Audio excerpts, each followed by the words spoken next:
Horikoshi and his misogynist allegations. Now, of course, people aren't seriously using the word as in Hori goes around on the street slapping women or something, calling them dogs or whatever. Like, they're not saying all that. What they're more so getting at is that he just mistreats his female characters. And honestly, it's not just him. You know, I'm not just trying to single out Hori saying, oh, everyone else treats female characters so beautifully. But this guy, Hori, terrible.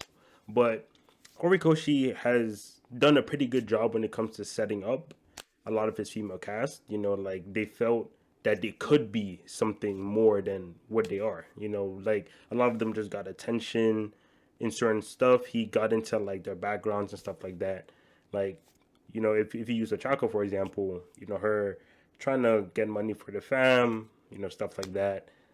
People, you know, found that pretty cool. You know, want to see where it goes. Something like Jiro, I remember when they went to classes. No, they went to different classmates, like parents and stuff like that. We met Jiro's parents. They talked about what they want to see from her and stuff like that. And you know, a good amount of series don't actually go into, especially Jiro's not like super important when it comes to like the main group. You know, she's part of the class, but she's not like a, you know, a Bakugo, you know, the main hero, you know, Chako, you know, something like that. But we still, you know, went into her home and just got uh, stuff about her parents, background, stuff like that. So it's because of scenes like this, people are like, huh, like, I kind of like how Hori's treating his females, and I did too.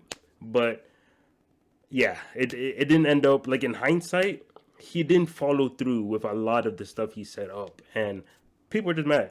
And Star and Stripe, I guess, was like the final straw, because it wasn't that Star and Stripe dying was, how dare he, you know, like it's fine. It's more so that like it's just a recurring theme of female characters that are kind of cool just being taken out instantly or just not doing much or following through with the storylines. So let's just start with Ochako, right? So Ochako, like I said, the way it was set up, gravity powers, even though it's not the coolest gravity power out there, still gravity. So you can work with it. And on top of that, parents wants to get money for them. That's just a cute goal. People like that. But as the story went on, her character became extremely Deku focused. As in, like, almost like when you tell people to post Ochako scenes, like cool ones, or like just Ochako moments, like, you know, where she's progressing as a character, stuff like that. It's mostly just her and her feelings of love for Deku. Like, that's most of it. Even Katsuwane B, that big panel when it was just stopping Deku from. It's like everything's so Deku focused. And of course, Deku's the MC. You know, being Deku focused isn't like a bad thing. I mean, you shouldn't be Deku focused, but having Deku scenes isn't bad, you know, like he's the MC. But when you look at compelling My Hero characters, right, you think of, oh, Endeavor. How many Deku focus scenes does Endeavor have? You know what I'm saying? So it's stuff like that. Like, Ochako as a character, she didn't really need Deku only scenes. Yeah, she likes him, but like, you could just keep it at that, you know? But as the story went on, she didn't get enough, like, she didn't get nearly enough fights and stuff, nearly enough just overall moments where she just being cool without Deku being involved, you know? And then when we go into more like the top tiers, right, instead of just the classes, because at the end of the day, there's still kids in class, right? So if you look at Nejire, big three member Nejire, Mirio, Tamaki, Tajiri. Overhaul arc, a bunch of people got fights. Overhaul had a bunch of minions and stuff, so like he can send a fight. So honestly, everyone in that arc could have got a one-on-one if Hori wanted to.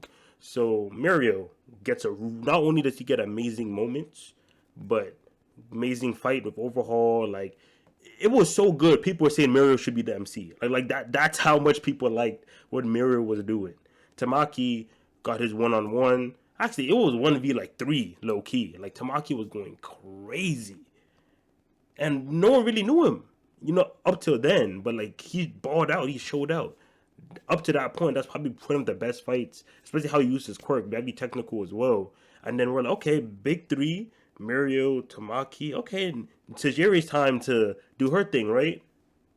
No, you know, Tajiri didn't get nearly as much as the other two got. And then if you look at why was Nigeria left out compared to the other two? What reason would y'all give? You know what I'm saying? Like, it's the fact that he does things like this that people are kind of like. It was very easy to give Nigeria literally what you got to Maki, right? So what's the difference? Like, why single her out as someone that won't get those kind of scenes. Of course, you can point out, oh, Panajiri did that one thing over there, and it's not close to Mirio or Tamaki. You know what I'm saying? We're not putting her at that level. It's like, why shouldn't she be on that level when she's part of the same group, the big three? So it's like, it's when things like this happen, the people kind of like, and then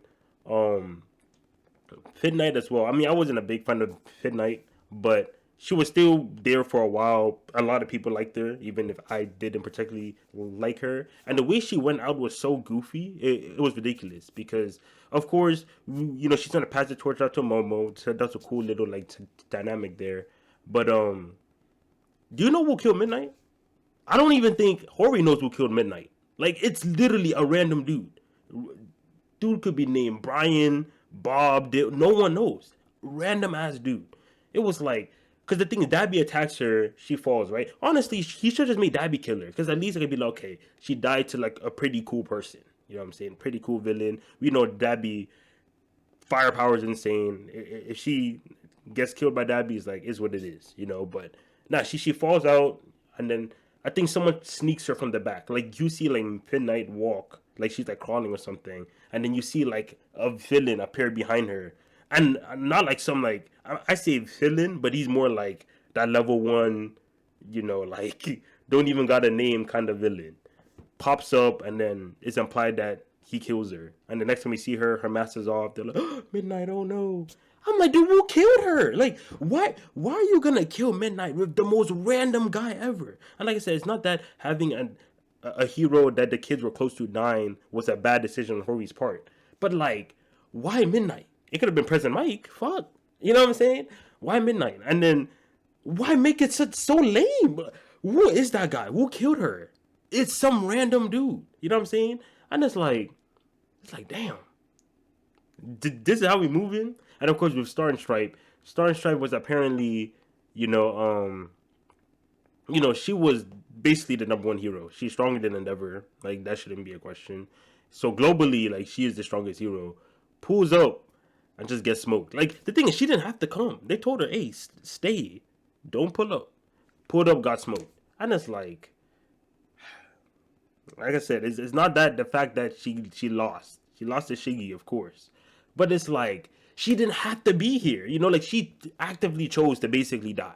So, like, when you look at it in hindsight, yeah, she gave us elite panels, all that. Like, it's really good. Really good. But she didn't have to die here. She could have played a far more important role than what she did. Of course, like, her reducing the quirk Shiggy had, given the weak, yada, yada, yada. Like, that's all cool and all.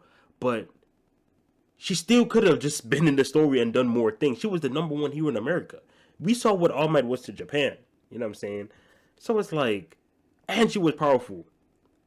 Low-key, like, her power might have even been stronger than All Might. Even though I know that's not like how Hori wants to set it up. But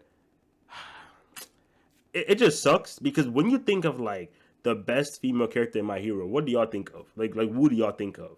And then whoever you picked, why? Like, was it because of stuff they were saying or like stuff they were doing? Because I feel like a lot of what Hori does is that he would do he would have them like the best moments are like talks or like speeches. I know Ochako just had her speech and then they're like, she's fighting. It's like, dude, this isn't fighting. Of course, I'm not saying that the speech was bad. Like, I like that scene from Ochako, but I have a feeling that Hori's gonna use that scene to substitute her actually getting fighting like fights and like the Venomous 2 fights. And I know people, oh, but why do y'all care about fights so much? What? Name all of Deku's best scenes right now. Like, the best scenes that Deku like had in the series. I guarantee you most of them comes from fights. Easily. People bring up the Kota scene, people bring up the Ares scene. I personally love the Nagant scene. Like, they're all coming from fights. Like, I don't know why people act like in Battle Shonen, getting cool moments through fights and stuff like that. It's like, oh, is that all y'all care about? It, dude, your fave character, or at least one of your fave characters, or like the fan favorite character, is most likely getting insane amounts of love and stuff due to how they act in fights or how they fight. So it's like, I don't know why we're excluding, like, why when female characters aren't participating in like fights and stuff, it's like, oh no, it's fine, you don't need fights. But the male characters that like fight all the time, oh, he's so cool, look at this quirk, look at his fights. So I'm like, come on now. But I would say that like overall, I think Toga is like my fave, just because Toga's always been, she's always been doing her own thing, very competent in hand-to-hand combat, and she's been here a while. She's won a good amount of fights, and she's just a wild card. Like I feel like I like how Hori does Toga. I think Toga is the best done female character when it comes to just how much she's giving them, because even from Toga's introduction to now, like she's had scenes from good fighting scenes, non-fighting scenes, good relationships with like Twice and stuff like that. I just needed even good development. I mean, good progression from like in MVA when she was fighting that spokesperson, and then he used Ochaka's powers and stuff like that. Like that is what I'm trying to see. So Hori's capable. I see it right there in Toga, but kind of stuff like Momo. Like I said, Pomo has like a good trajectory, but when it comes to what she has done so far, it doesn't hold a candle to like the other characters. And I'm looking at like Miracle, amazing. And the thing is, in hindsight, Miracle didn't even do anything too crazy. She was just cool, badass, had bars, and held it down. Like that's all you need. It's not like she beat Shiggy or beat no. She helped. She did her part, had bars, people liked her, and then she was just taken out just like that. So it's like I think she might return though, and I do pray she does. But if you factor in all these, it's like, and then at the Star and Stripe thing, she got taken out too. People just like, all right, we lost Star and Stripe. Who do we have left when it comes to like just the cool and amazing female characters? And people kind of take a look back. Ochako, like I said, she has decent scenes here and there, good decent scenes here and there, but we're not like most people won't put her at the level of like other characters that not only get great fights but also get those good scenes. And then you look at Froppy. It's like, yeah, Froppy is cool, Mina's cool, Jiro's cool, but they're not really ones you would like put up there. And I'm not talking about other series. Like, I'm not talking about like comparing Ochako with like a heroine from different. No, I'm talking about the characters in the series, like Hawks, you know, Endeavor, All Might, AFO, Shigaraki, Twice. Like I'm talking characters in the series. So Hori is capable of writing those kind of characters. But when it's like the female version, the only one I'm really seeing in a good light is probably Toga. So it's like after all that, I think people just want a staple, right? Like someone that, because for example, let's say a male character, like someone like Twice. A lot of people like Twice. When Twice died, people just like, like they were sad, mad, yada yada. Of course, people like Twice, but we still had other really good male characters to fall back on. We had Shiggy, Endeavor, Todoroki, Deku, Bakugo, All Might. So even if Twice isn't here to give you good scenes for like male characters, you have a lot of other people that will step up and do it. Female characters. Star and Stripe died. All right, who's gonna give us the good female character scenes? Ochako is probably gonna be some Deku related thing. Momo doesn't really hoop the way Hori thinks she's hooping. Froppy, Jiro, like I said, they're doing like class mode, so like they kind of just support. And keep in mind, nothing wrong with supporting. It's just that people also want at least one character, well, probably more than one, but people want like characters, female characters that can actually like go get in the field and you can be excited about when they come on screen. Like if Najiri was actually like a Miro or a Tamaki, or if Midnight and Mount Lady were just get a bit more screen time, just a bit more screen time. And even when they brought in Negan, she was taken out. So it's tough. It's really tough. I think when it comes to gassing up or like My Hero Academia, of course, if you enjoy all of them and you don't expect them to be like an Endeavor kind of character, you just want them to have good vibes. That's completely fine.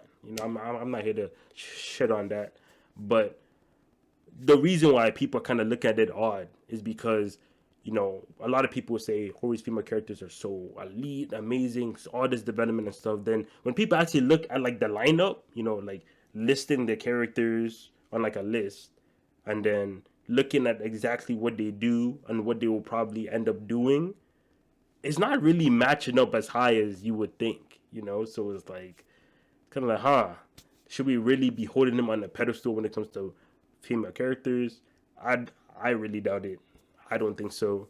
But yeah, these misogynist allegations, Hori, like I said, hopefully he brings Miracle back and has her like just be cool again, because that would be a good way to show, hey, I'm not just I'm not just killing these cool female characters. I can actually use them to do more things. Yeah, Star Stripe is done for. Like, unfortunate, because All Might All Might and Endeavor, even All Might lost his powers and he's still relevant in the story trying to do things. All Might should have died years ago.